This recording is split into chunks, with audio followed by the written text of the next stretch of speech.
Assalamualaikum warahmatullahi wabarakatuh. Perkenalkan, nama saya Aisyah Gimnasia dengan nomor induk mahasiswa 205033 dari kelas 1A. Di sini saya akan membuat video mengenai sumber belajar IPS, dan kali ini saya mengambil sumber belajarnya itu melalui wawancara.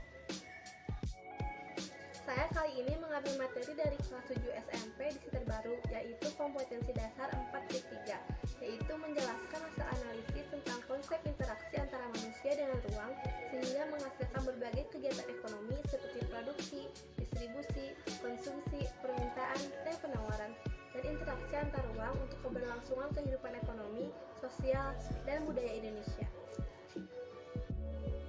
Materi yang diambil yaitu mengenai permintaan, penawaran, harga, dan pasar.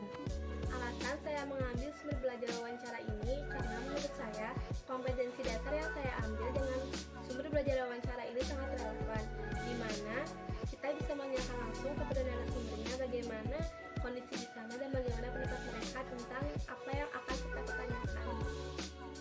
Kelebihan dari sumber belajar dengan metode wawancara ini yang pertama adalah informasi yang diperoleh dari sumber pertama, dan yang kedua itu semua kesalahpahaman dapat dihindari. Maksudnya karena kita mewawancari seseorang dari sumber yang terpercaya sehingga kesalahpahaman itu minim terjadi. Hal-hal yang harus dipersiapkan ketika kita akan melakukan wawancara, yang pertama itu adalah kita harus menentukan dulu siapa yang akan kita wawancara. Selanjutnya, kita itu harus menentukan dan memastikan kehadiran narasumbernya bisa atau tidak. Yang kedua itu adalah wawancara harus menentukan topik atau pertanyaan dan menyampaikannya kepada narasumber.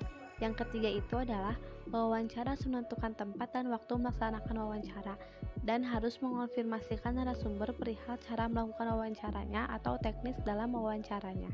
Sesuai dengan sumber belajar yang saya ambil yaitu wawancara, saya akan mewawancarai produsen yang aktif berjualan di pasar. Tetapi karena kondisinya sedang COVID-19 seperti ini, saya akan mewawancari seorang tetangga saya. Beliau itu adalah seorang produsen yang aktif berjualan di pasar. Jadi saya sekarang sudah bersama dengan ibu siapa namanya? Bu Yoyo. Ibu Yoyo ini adalah seorang pedagang yang aktif berjualan di pasar. Kalau boleh tahu, ibu menjualkan produk apa ya di pasar? Tahu. Tahu.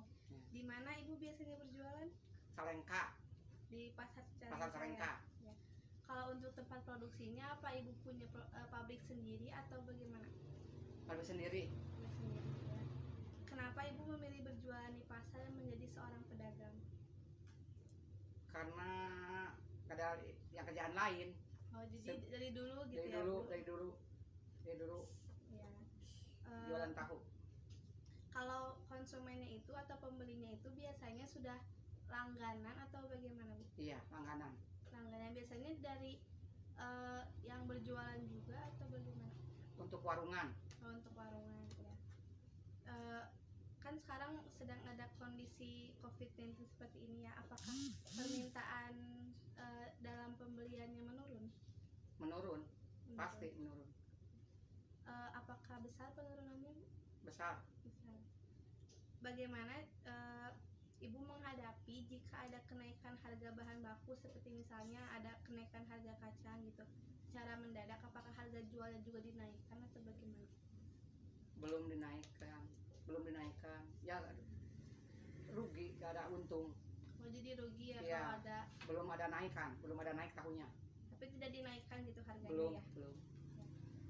Pasti dinaikin kalau Kalau udah stabil. kenaikannya Nanti udah semua dinaikin, tahu pasti dinaikin di pasar. Oh iya. Kan sekarang sudah canggih ya, Bu, dan ada teknologi. Apakah sudah canggih gitu?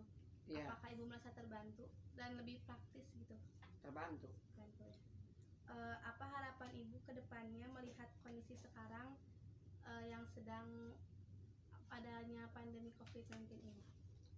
Mudah-mudahan cepat hilang, stabil kayak dulu. Ya, kayak gitu, Bu. Ya. Ya, segitu aja, Bu. Terima kasih ya. Semoga sukses selalu dan lancar Amin. usahanya.